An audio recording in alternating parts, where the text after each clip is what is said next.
नमस्कार दोस्तों। तो आज फिर से नई वीडियो में आपका स्वागत है और मैं घनश्याम सराफ आज आपको कंपनी के एनालिसिस के बारे में बताऊंगा। अभी तक हम सेक्टर को एनालिसिस करना सीख रहे थे और कई सेक्टर को हमने एनालिसिस करना सीखा है, लेकिन अब मैं पर्टिकुलर किसी कंपनी को पिक करना आपको बताऊंगा कि किस तरीके से मैं किसी भी कंपनी को पिक करता हूं।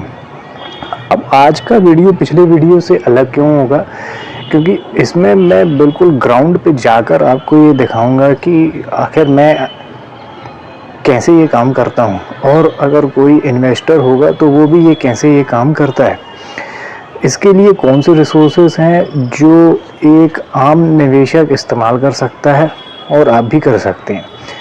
अब वीडियो में आगे बढ़ने से पहले मैं आपको बता देना चाहता हूँ कि इस वीडियो में मैंने इन्वेस्टिंग की कुछ बेसिक टर्मिनोलॉजीज़ हैं उनका इस्तेमाल करूँगा।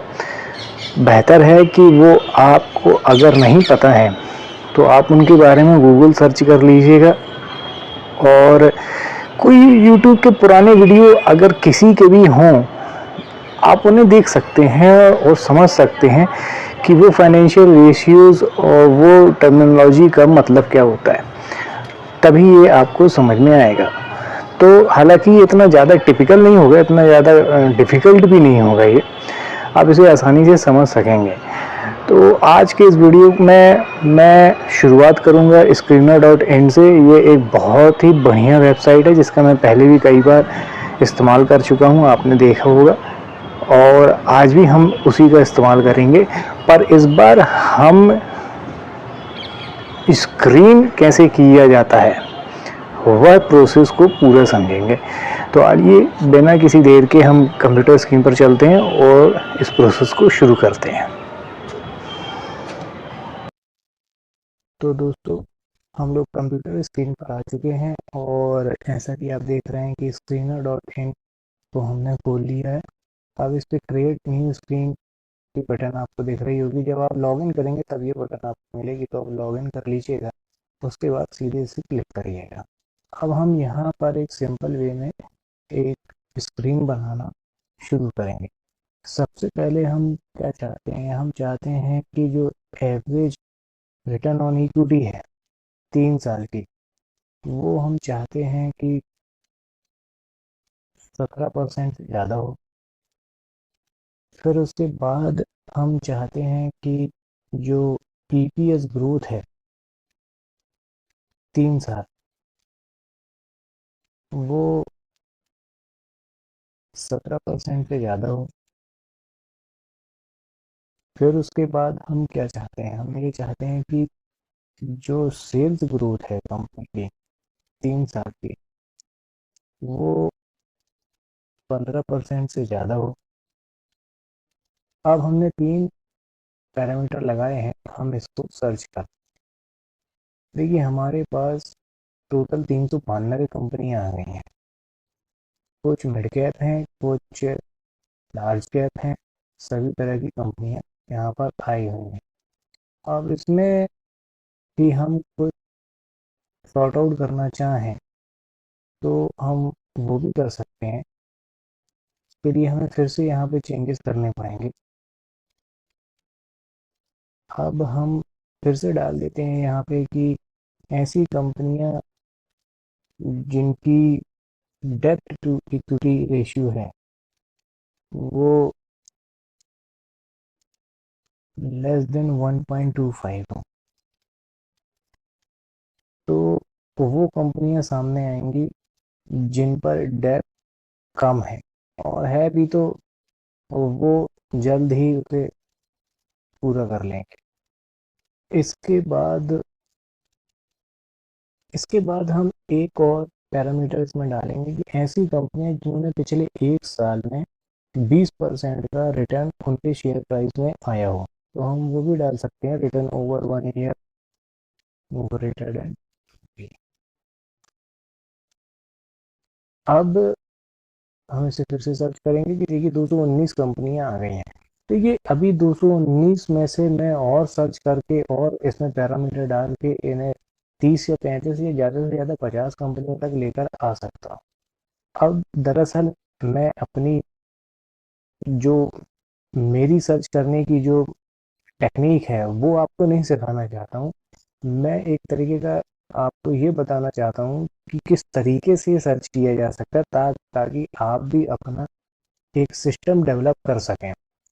अब जो पैरामीटर मैंने डाले हैं वो यही क्यों डाले हैं उसकी वजह मैं आपको बताना चाहूँगा। यहाँ पे एवरेज रिटर्न ऑन इक्विटी 3 साल की एवरेज जो है वो 17% से ज़्यादा है। देखिए ऐसा माना जाता है कि ऐसी कोई कंपनी जो जिसकी एवरेज रिटर्न ऑन इक्विटी 15% से ऊपर है तो वो अपने सेक्टर में कुछ ना कुछ मार्केट कैप को या किसी न किसी मार्केट शेयर को वो कैप्चर करके रखे हुए हैं। दूसरा पैरामीटर है ईपीएस ग्रोथ 3 साल की 17% से ज़्यादा है। तो अगर आप इसे गौर करेंगे तो अगर 17-18% से कोई कंपनी ग्रो कर रही है तो वो हर 4 साल में अपना मार्केट कैप डबल कर लेगी, उसकी अर्निंग डबल्स हो जाएंगी। तो यही हमारा उद्देश्य होता है शेयर मार्केट में कि हम 4 से 5 साल के दौरान अपने पैसे को डबल कर लें। ठीक है, अगर आप इससे ज़्यादा आपके इसमें पैसे को डबल करने में समय लग रहा है तो फिर तो रिस्क फ्री इंस्ट्रूमेंट आपको इसके बाहर भी मिल जाएंगे, जैसे बैंक एफडीज हैं, रियल एस्टेट है, तो आप वहाँ जा सकते हैं। अब सेल्स ग्रोथ 3 साल की 15% से ज़्यादा है तो मतलब सीधी सी बात है कि 15% की ग्रोथ रेट सेल्स ग्रोथ लेकर कोई कंपनी आगे बढ़ रही है तो उसकी मार्केटिंग स्ट्रेटेजीज, उसके ब्रांड वैल्यू बहुत ही तगड़ी मानी जानी चाहिए। और डेट टू इक्विटी जो है वो सीधी सी बात है कि कंपनी के ऊपर कर्ज कितना है। तो मैंने इसको नॉर्मली 1 के नीचे रखा जाता है पर मैंने 1.25 रखा हुआ है, थोड़ा सा एग्रेसिव रखा हुआ है। पर अगर मैं 1.5 के ऊपर जाता है तो यहाँ पर यह कहा जा सकता है कि मैं थोड़ा रिस्क ले रहा हूँ। पर 1.25 अगर कोई कंपनी की डेट टू इक्विटी है जो अपने जिसका रिटर्न ऑन इक्विटी 17% है, ईपीएस ग्रोथ 17% है, सेल्स उसकी 15% से ऊपर जा रही है तो बहुत जल्द ही वो अपने कर्ज को कम भी कर लेगी। तो जैसे ही कर्ज कम होगा वो कंपनी तेजी से और ग्रो करने लगेगी। और रिटर्न स्टॉक प्राइस का रिटर्न जो 1 साल में 20% के जाते तो मतलब सीधी सी बात इसका ये मतलब निकल रहा है कि वो स्टॉक बुलिश फेस में चल रहा है। तो अब आइए हम यहाँ पर देखते हैं, इतनी सारी कंपनियां आई हुई हैं, इसमें बहुत ही अच्छी अच्छी कंपनियां आई हुई हैं। आईआरसीटीसी है, पॉलीकैब है, परसिस्टेंट सिस्टम है, पाई इंडस्ट्रीज है, सुप्रीम इंडस्ट्रीज है, और कोफोर्ज भी है, एंजल वन, लॉरस लैब, पारी रिन्यूएबल, सीडीएसएल। तो बहुत ही इंटेलेक्चुअल डिज़ाइंस भी हैं यहाँ पर, आप टाना प्लेटफॉर्म भी है।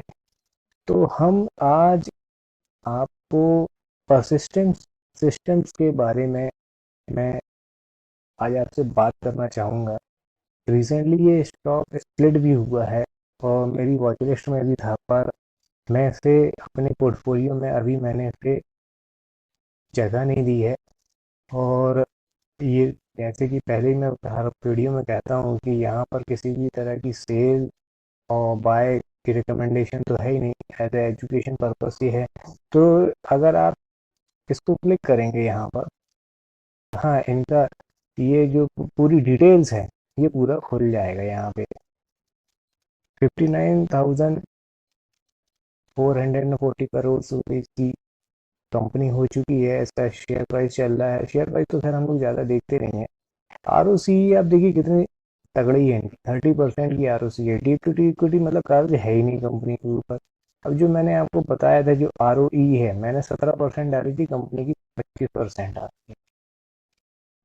ठीक है ना। अब यहाँ पे कुछ पैरामीटर आपको दिख रहे होंगे जिनसे कंपनी को ये पता लगाया जा सकता है कि कंपनी महंगी है सस्ती है। तो वो रेशियो है ये पैग रेशियो।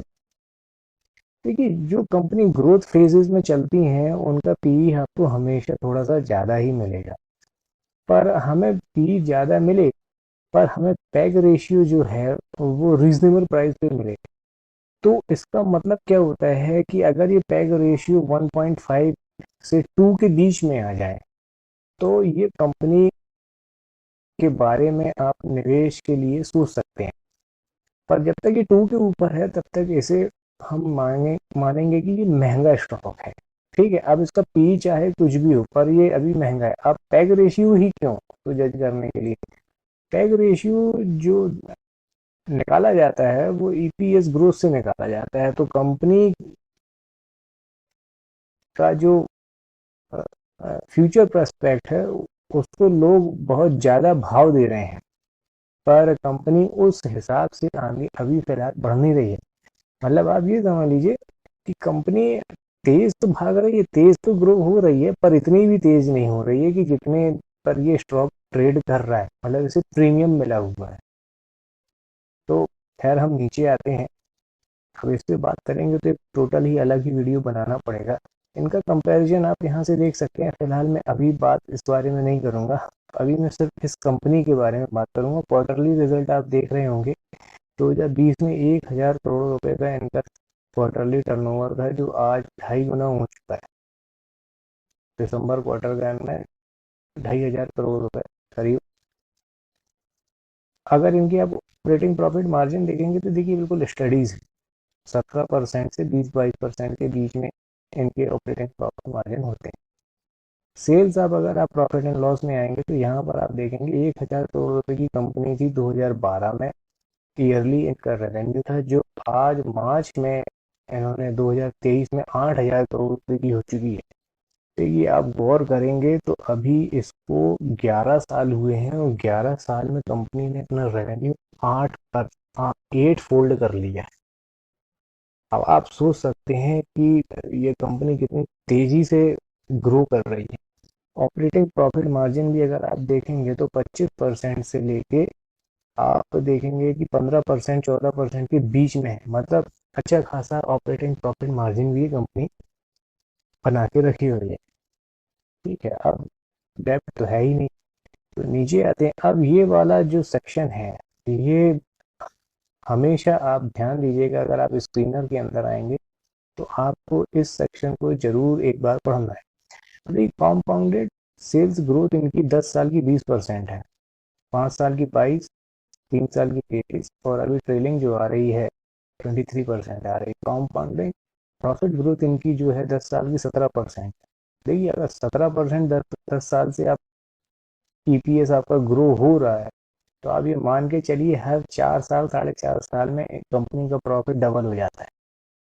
5 साल में 25% का है, 3 साल में 41% का है। तो अभी अब आप अगर आप पेन पेपर लेकर बैठे होंगे तो इसका आप कैलकुलेशन कर सकेंगे। स्टॉक प्राइस अगर आप देखेंगे जो किस हिसाब से आगे बढ़ रहा है तो 10 साल में 31% से ये ग्रो कर रहा है। मतलब अगर आप सोचेंगे कि आज से 10 साल पहले अगर आपने इस कंपनी में निवेश किया होता आपने, तो आपका पैसा हर 2.5 साल में 2.5 से 3 साल के बीच में डबल हो जाता। और 10 साल अगर आप इसमें निवेशित हुए होते तो आप इमेजिन कर सकते हैं कि वो कितना ज़्यादा आगे बढ़ चुका होगा। रिटर्न ऑन इक्विटी देखिए कितनी स्टडी है। अब इस कॉलम का जो आप देखेंगे यहाँ पे, ये जो कॉलम आप देख रहे हैं ये 17% के ऊपर ये पिछले 10 सालों से मेंटेन ये रखे हुए हैं। ये सीधी सी ये आपको मैनेजमेंट की काबिलियत बताती है, ये नंबर, कि मैनेजमेंट कितना काबिल है। तो उसे पता है कि वो क्या कर रहा है, किस हिसाब से वो मार्केट में बने हुए हैं और अपनी जड़ें गहरी करते जा रहे हैं। ठीक है, आप चाहें तो ये बैलेंस शीट भी अगर आप देखना आपको बनता हो तो आप ये भी देख सकते हैं। ठीक है, अब हम यहाँ पर नीचे आ जाते। प्रमोटर की स्टेक्स तो आप देख ही रहे हैं, एफआईआई की स्टेक्स भी आप देख ही रहे हैं। एफआईआई 20% से 2022 से 20% थी जो अब 24% हो चुकी है। डीआईआई 26% थी जो अभी भी 26% है। ठीक है, अब अगर आप गौर करेंगे तो दिसंबर 2022 में 19% पब्लिक की होल्डिंग थी जो घट के आ गई है 16%। मतलब 3% पब्लिक ने इसे बेच दिया है। और एफआईआई की होल्डिंग 20% थी जो 24% हो चुकी है। मतलब जितना पब्लिक ने बेचा है वो एफआईआई ने खरीद लिया है। तो आप यही एक रिटेल निवेशक जो होता है ना, कि जो टिप्स पे काम करता है, जो किसी के कहने पे काम करता है, जो टीवी देखकर स्टॉक तो खरीदते बेचते हैं, वो यही गलती करते हैं। देखिए, ये वीक हैंड बेच रहे हैं, स्ट्रॉन्ग हैंड खरीद रहे हैं, सीधी सी बात। तो अब इसका सीधा सा सिग्नल ये है कि कंपनी की जो ग्रोथ है, स्टोरी है जो ग्रोथ, वो अभी भी इंटैक्ट है। और पब्लिक जो है वो प्रॉफिट को पचा नहीं पाती है और वो बेच देती है। ठीक है, हम यहाँ पर आएंगे। अब यहाँ पर ये वाला सेक्शन आप देखेंगे एनुअल रिपोर्ट का।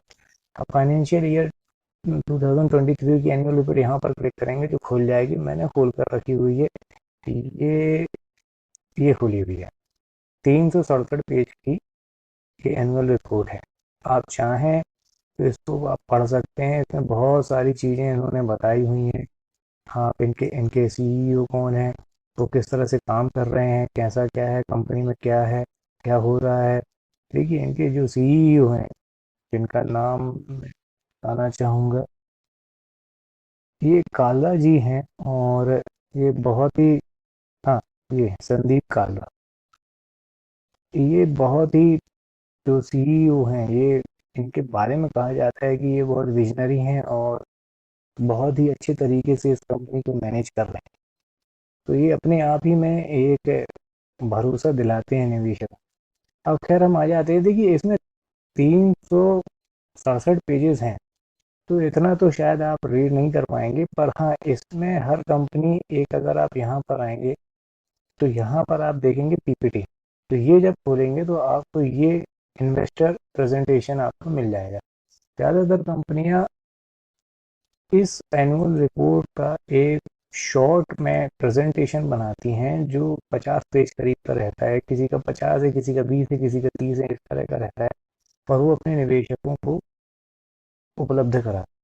तो इसके अंदर वही बातें हैं जो इस एनुअल रिपोर्ट के अंदर है, बस ये थोड़ी समराइज्ड हैं। तो हम यहाँ पर नीचे आते हैं और अब आप यहाँ पर देखेंगे, हम इन्वेस्टर प्रेजेंटेशन को ही देख रहे हैं। तो आप यहाँ पर आएंगे, आप नीचे देखेंगे तो इनका जो रेवेन्यू है यहाँ पर किस तरीके से बढ़ रहा है, कैसी ग्रोथ आ रही है, ये भी आपको देखने को मिलेगा। अब कंपनी 33 सालों से कैसे आगे बढ़ रही है, 1990 से first orbit, second orbit, third orbit, fourth orbit, fifth orbit और सिक्स्थ ऑर्बिट में ये कहाँ कहाँ पहुँच गए हैं, आप डिटेल में यहाँ पर पढ़ सकते हैं। ठीक है, अब कंपनी किन किन वर्टिकल्स में काम कर रही है। तो कंपनी सॉफ्टवेयर, हाईटेक इंडस्ट्रीज में काम कर रही है, बैंकिंग, फाइनेंशियल सर्विसेज और इंश्योरेंस में भी काम करती है, और हेल्थ केयर और लाइफ साइंसेज में भी काम करती है। इस सेक्टर को आप ध्यान में रखिएगा। इन तीन में से दो सेक्टर्स के बारे में मैं फिर से बात करूंगा, और आपस में ये सब कैसे लिंक हो जाता है ये मैं आपको बताऊंगा।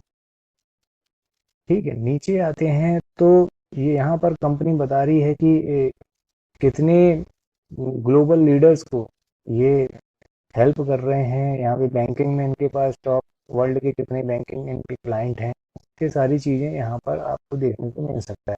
यहाँ पर इनका जियोग्राफिकल प्रेजेंस है, ये बता रहे हैं कि कहाँ कहाँ से इनके पास ज़्यादा बिजनेस आता है। इंडिया से 10% आता है, और मलेशिया, सिंगापुर, यूरोप से आता है 8.9% आता है, नॉर्थ अमेरिका से आता है 79.7% आता है, जहाँ पर सबसे ज़्यादा इनके एम्प्लॉय भी हैं। तो देखिए, इस कंपनी का एक्सपोजर जो है वो नॉर्थ अमेरिका में ज़्यादा है, और यूरोप में भी है, इंडिया में भी थोड़ा सा है। रेस्ट ऑफ द वर्ल्ड अभी ये कंपनी उतनी ग्रो नहीं हुई। अब आप कहेंगे कि हाँ, अभी इनके पास मौके हैं। देखिए, मैं ऐसा नहीं मानता कि इनके पास ज़्यादा ग्रो होने के जियोग्राफिकली उतने मौके हैं, क्योंकि अब आप देखिए कि यहाँ पर ये पहुँच के अपनी जड़ें फैला लेते हैं ना, फिर वहाँ पे दूसरे प्लेयर नहीं आते हैं। अब अमेरिका में ये ज़्यादा बिजनेस क्यों नहीं फैला पा रहे, क्योंकि वहाँ पर पहले से ही बहुत से लोग हैं, जैसे हमारी टीसीएस हैं और इन्फोसिस हैं और अमेरिका की कई कंपनी है।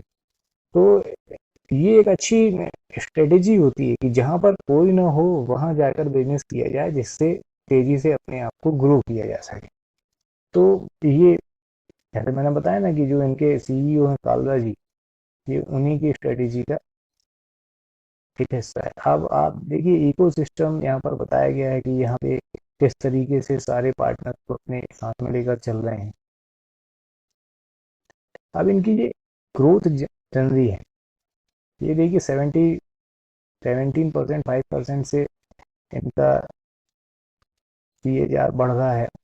ठीक है, रेवेन्यू 27.3% से ऊपर जा रहा है। जो मैंने आपको यहाँ पर बैलेंस शीट में बताया था ना, वही सारी चीज़ें यहाँ पर बताई गई।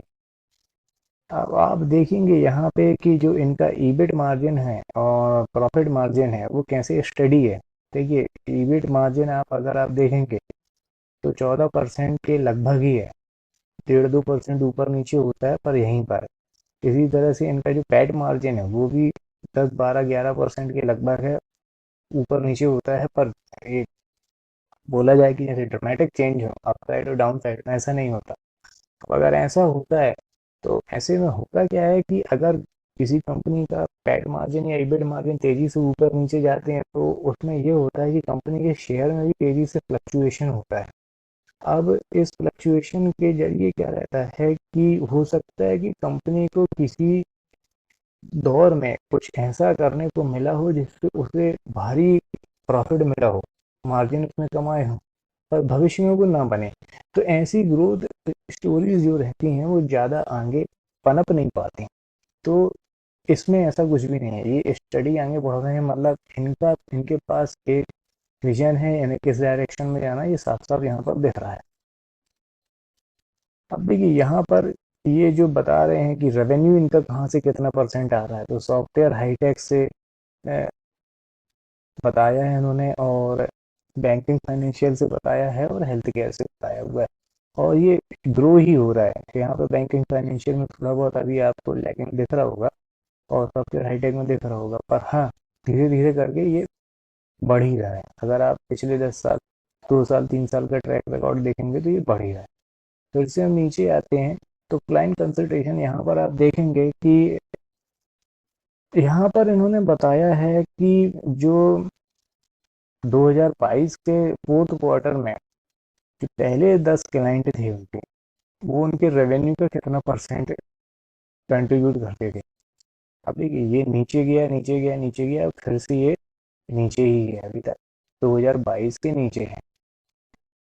अब जो लार्ज क्लाइंट काउंट है, $5 million के ऊपर का जो रेवेन्यू कंट्रीब्यूट करते हैं, 2022 में वो 25 थे, वो 38 हो चुके।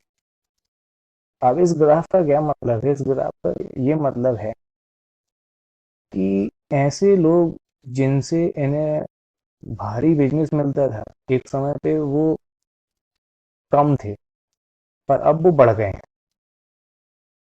तो किसी एक क्लाइंट के ऊपर इनकी डिपेंडेंसी नहीं है। अगर मान लो कुछ बिजनेस में कुछ ऊपर नीचे होता है और कोई एक क्लाइंट इनसे टूट जाता है तो कंपनी के रेवेन्यू में कोई खास फर्क देखने को नहीं मिलेगा, ये चार्ट ये बताता है। तो ये भी एक अच्छी बात है। फिर नीचे आते हैं तो ये इनके ये सोशल रिस्पॉन्सिबिलिटी और एनवायरनमेंट और यही सब धन धन यहाँ पर लिखा हुआ है, ज़्यादा कोई काम का रहता नहीं। तो अब ये बता रहे हैं कि ये जो इनकी रिटर्न ऑन कैपिटल्स हैं 29% के लगभग चल रही है। देखिए 19% से 29% के लगभग, देखिए 19% अगर ये बना रहे हैं तो ये बहुत अच्छी बात है। अगर आप 17% 18% से ऊपर जा रहे हैं ROCE में, तो मैं तो उस कंपनी को स्टडी करना चाहूँगा। तो यही यहाँ पर साफ साफ दिख रहा है। अब आप यहाँ पर आएंगे तो इनका शेयर प्राइस का रिटर्न बता रहे हैं कि निफ्टी के वर्सेस में, निफ्टी IT इंडेक्स के वर्सेस में इस कंपनी के शेयर प्राइस ने कितना रिटर्न दिया है एक साल में। तो ये बता रहे हैं 91% इन्होंने रिटर्न दिया है। अब हाँ ये शेयर बुल मार्केट में था, पूरा मार्केट ही बुल। अब यहाँ पर यही रेवेन्यू जो फिर से इन्होंने बताए हुए हैं, तो संदीप काबरा जी का स्टेटमेंट भी है यहाँ पे। फिर से नीचे आते हैं हम, और आप चाहें तो ये जरूर पढ़ सकते हैं, इससे आपको आइडिया लगेगा कि कंपनी का विजन क्या है, कंपनी कहाँ आगे बढ़ रही है। यहाँ पर इन्होंने डिविडेंड के बारे में 32 रुपये का डिविडेंड भी दिया हुआ है यहाँ पर। और आप ये नीचे आएंगे तो ये इनकी वही अवार्ड्स मिले हुए हैं यहाँ पर, ये सारी चीज़ें हैं। ठीक है, और ये इनका थर्ड क्वार्टर का रिजल्ट है। ईयर ऑन ईयर कंपेरिजन है। ठीक है, बैलेंस शीट भी इन्होंने यहाँ पर बताई हुई है। अब यहाँ पर इन्होंने जियोग्राफिकल प्रेजेंस को भी बहुत ही अच्छे से इलिस्ट्रेट किया हुआ है। तो यहाँ पर देखिए इन्होंने सेक्टर वाइज रेवेन्यू भी बताया हुआ है कि 2022 से ये कैसे ऊपर आते जा रहे हैं। ठीक है, तो ये भी आप गौर करेंगे कि एक स्टडी है। आप यहाँ पर देखेंगे जियोग्राफिकल प्रेजेंस भी इनकी, आप देख सकते हैं कि किस जियोग्राफी से कितना रेवेन्यू आ रहा है। एक्टिव क्लाइंट इनके पास कितने हैं, पहले 2022 में 307 थे, जो 375 हो चुके हैं 2 साल। तो उस हिसाब से कौन सा क्लाइंट है, कितने परसेंट के क्लाइंट कितना रेवेन्यू में कंट्रीब्यूशन कर रहे हैं, ये भी बताया जा रहा है। यहाँ पर ये सारी चीज़ें हैं।